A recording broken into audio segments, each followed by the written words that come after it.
Informe confidencial, la anomalía ibérica. Autor, analista senior de riesgos globales, Londres. Experiencia, 25 años en inteligencia económica y defensa. Asunto, la resiliencia estructural de España ante el colapso sistémico. Al final, tras resistir con dificultad, todo estalló. ¿También ha caído ese país? Recuerdo el día en que las noticias de crisis económica y guerra estallaban simultáneamente en todos los rincones del globo. Un informe redactado por un experto británico, que lleva un cuarto de siglo analizando los riesgos de la seguridad internacional, comenzó a captar la atención en la City de Londres. La mayoría de las naciones tenían encendidas todas las luces rojas de alarma, pero, extrañamente, un solo país resistía en silencio en medio de la tormenta. ¿Por qué España no se derrumba? ¿Es casualidad? ¿O es una supervivencia diseñada? Tras observar la caída de innumerables estados, este experto decidió tomar a España como el nuevo estándar de referencia. A partir de ahora, permítanme desvelar el verdadero rostro de España que asoma tras las noticias de crisis internacional. Parte I. El silencio de los datos. Llevo 25 años analizando crisis. He visto guerras, colapsos financieros y naciones desmoronarse en un instante. Por eso, rara vez me sorprenden las cifras. Mi rutina consistía en leer fríamente los datos, redactar informes y pasar a la siguiente reunión. Excluir las emociones y juzgar la situación basándose únicamente en los hechos, esa es la postura fundamental que debe tener un analista de crisis internacionales. Pero aquel invierno fue diferente. Los números en mi monitor eran inquietantes. La economía europea había detenido su crecimiento por completo. Los índices manufactureros de Alemania y Francia registraban sus mínimos en una década.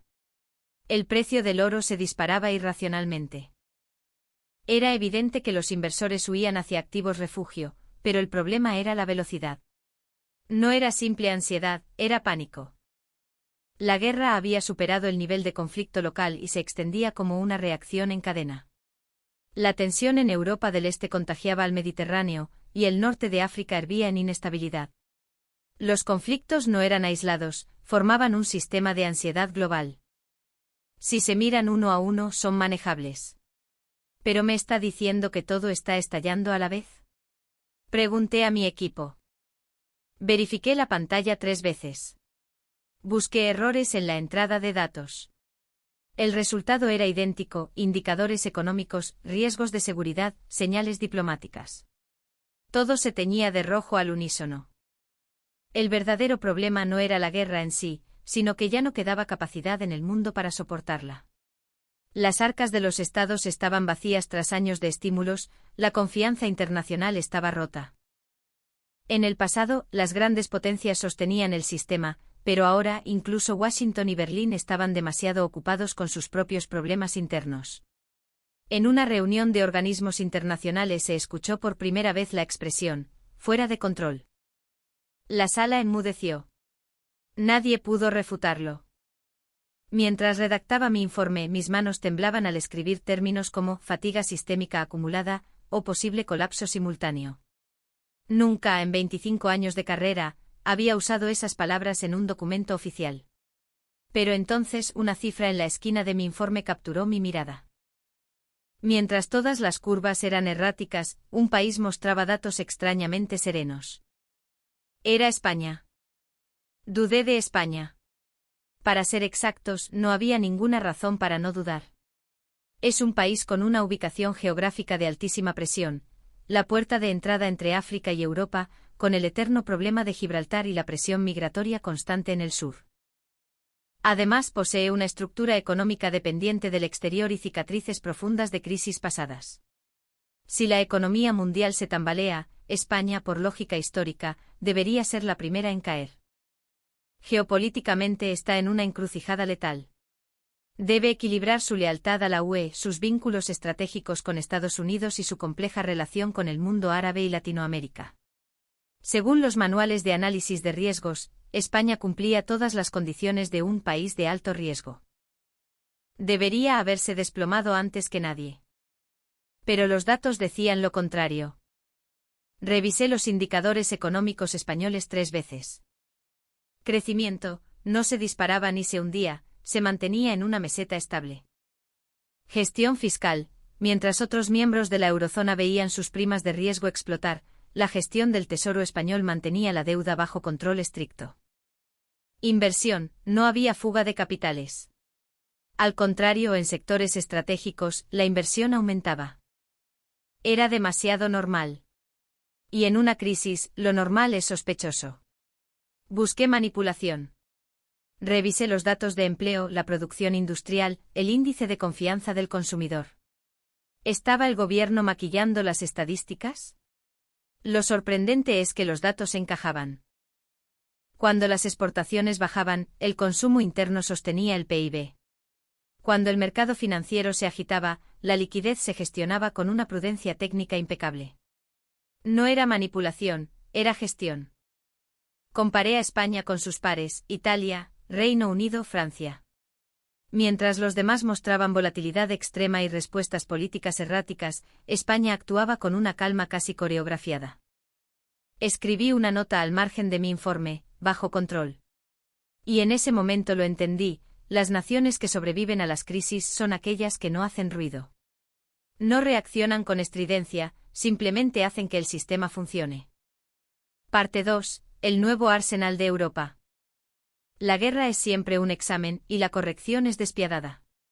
Puedes gritar paz y derechos humanos, pero cuando estalla el conflicto, solo importa una cosa: quién tiene los suministros y quién puede entregarlos rápido. Comencé a revisar informes sobre la industria de defensa. Europa tenía un problema grave: no tenía hardware. Décadas de dividendos de la paz habían desmantelado la base industrial.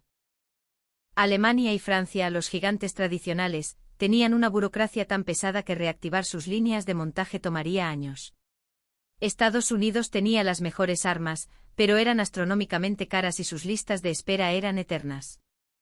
Los países en tensión necesitaban barcos, aviones de transporte y sistemas de vigilancia ahora, no dentro de 5 años. Fue entonces cuando un nombre comenzó a repetirse en los documentos de adquisición de defensa: España. Al principio pensé que era una excepción. Un contrato naval por aquí, unos sistemas de radar por allá. Pero al tercer informe me detuve. En el mismo mes 3 naciones estratégicas firmaron contratos masivos con la industria española: fragatas de última generación, aviones de transporte táctico y sistemas de defensa electrónica. Dibujé la gráfica. La curva de exportación de defensa española ascendía verticalmente. Incluso esto. Murmuré. ¿España está llenando el vacío que dejaron las potencias tradicionales? Analicé por qué elegían a España.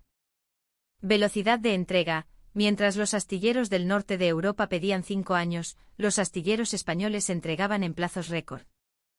Tecnología probada. No eran prototipos teóricos, eran equipos robustos, utilizados en misiones internacionales de la OTAN y la ONU durante décadas. Coste-eficacia. Ofrecían capacidades OTAN de primer nivel a un coste que los presupuestos de crisis podían asumir. En una reunión de la OTAN, recuerdo el silencio incómodo cuando un Estado miembro anunció su plan de compras. Tras descartar opciones americanas y alemanas por precio y tiempo, dijeron: hemos optado por la solución española. Nadie objetó. Todos asintieron. Era la elección de la supervivencia. España no se había convertido en una potencia industrial de la noche a la mañana por suerte. Era el resultado de mantener una autonomía estratégica silenciosa durante años. Parte 3. La batalla en la sala de reuniones. La atmósfera en la sala de conferencias de Londres era densa. Los analistas se resistían a aceptar la nueva realidad.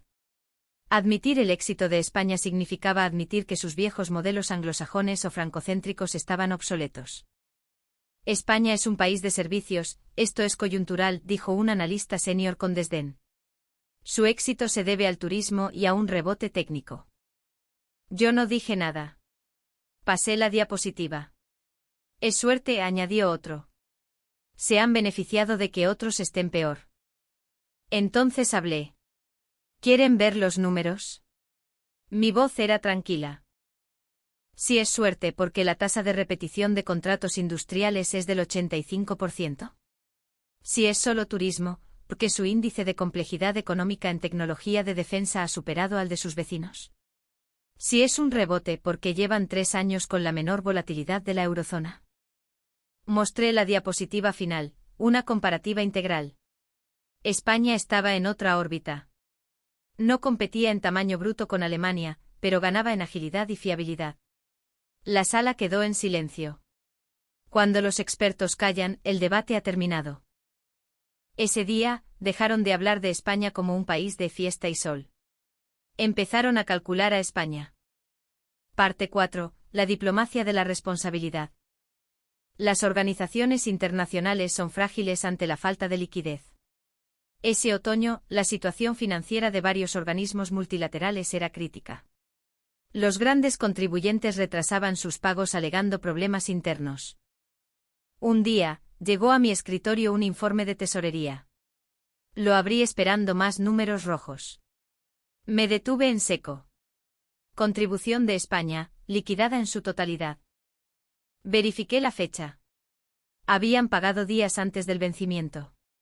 Sin alardes, sin comunicados de prensa, sin exigir puestos directivos a cambio. Simplemente pagaron. En un momento donde cada euro contaba, España cumplió su compromiso internacional incondicionalmente. Esto es cálculo, pensé. España entiende que si el sistema internacional colapsa, todos pierden. Al contrario que otros que utilizan su contribución como arma política, España utilizó su cumplimiento como herramienta de prestigio. Días después, en una reunión a puerta cerrada sobre la crisis de financiación, alguien preguntó, ¿cómo ha pagado España tan rápido? El tesorero respondió, ni siquiera tuvimos que pedirlo. Desde ese día, el trato hacia los diplomáticos españoles cambió. Se les empezó a consultar primero. No compraron influencia con dinero, ganaron autoridad con responsabilidad. Parte V. El equilibrista geopolítico. La rivalidad entre Estados Unidos y China, y sus satélites, estaba partiendo el mundo en dos. La presión para elegir bando era asfixiante. Muchos países reaccionaron emocionalmente. Unos se lanzaron a los brazos de Washington, perdiendo mercados en Asia. Otros coquetearon con el Este, perdiendo la confianza de Occidente. Yo actualizaba mi mapa de riesgo político cada semana. Las zonas rojas se expandían. Pero España se mantenía en un color estable. España no eligió bando ciegamente. Mantuvo su lealtad inquebrantable a la OTAN y a la estructura europea, pero no cortó los puentes con el sur global. Utilizó su posición privilegiada como puente natural con Latinoamérica y el norte de África. Sus declaraciones oficiales eran obras maestras de la diplomacia, firmes en los principios democráticos, pero pragmáticas en lo económico. No insultaban innecesariamente, pero no cedían en lo esencial. España no cruza la línea roja, explicó un experto en Asia en nuestra reunión trimestral. Sabe que su valor reside en ser un interlocutor válido, no un peón sacrificable. La decisión más difícil es no entregarse completamente a nadie. A corto plazo parece debilidad, a largo plazo es soberanía. Conclusión: el triunfo del realismo. Volví a revisar mis archivos de los últimos 25 años. Grecia, Argentina, Venezuela. Países que prometían mucho y colapsaron. ¿Por qué cayeron? Por soberbia, creer que la bonanza era eterna, por división y por emoción, políticas populistas frente a decisiones técnicas. Sometí a España a las mismas preguntas. ¿Fue España soberbia? No. Incluso cuando crecía, mantenía la cautela de quien recuerda su pasado reciente. ¿Se dejó llevar por la emoción? No. Ante las presiones de separatismos internos o crisis externas, el Estado profundo funcionó con una inercia estabilizadora. Me di cuenta de que España no es el país más fuerte. No tiene el ejército de Estados Unidos ni la riqueza per cápita de Noruega. Pero España es el país más realista. Ha sustituido la ideología por el pragmatismo. Ha entendido que la nación no se mantiene con discursos emocionantes, sino con cálculos fríos. España no es un país que tiene suerte de sobrevivir. Es un país diseñado para sobrevivir. Su historia de invasiones, imperios perdidos, guerras civiles y crisis económicas ha forjado un carácter nacional que, aunque a veces parece caótico en la superficie, posee un núcleo de acero indestructible. Mientras otros países se relajaron en la paz, España se mantuvo alerta en su complejidad. Cerré mi informe con una frase final: ya no analizo a España. La utilizo como referencia. En el próximo colapso global, no pregunten quién empezó la guerra. Pregunten quién quedará en pie al final. Y la respuesta probablemente estará en la península ibérica. ¿Les gustaría que profundizara en los sectores específicos de la industria española que están liderando este cambio de paradigma en el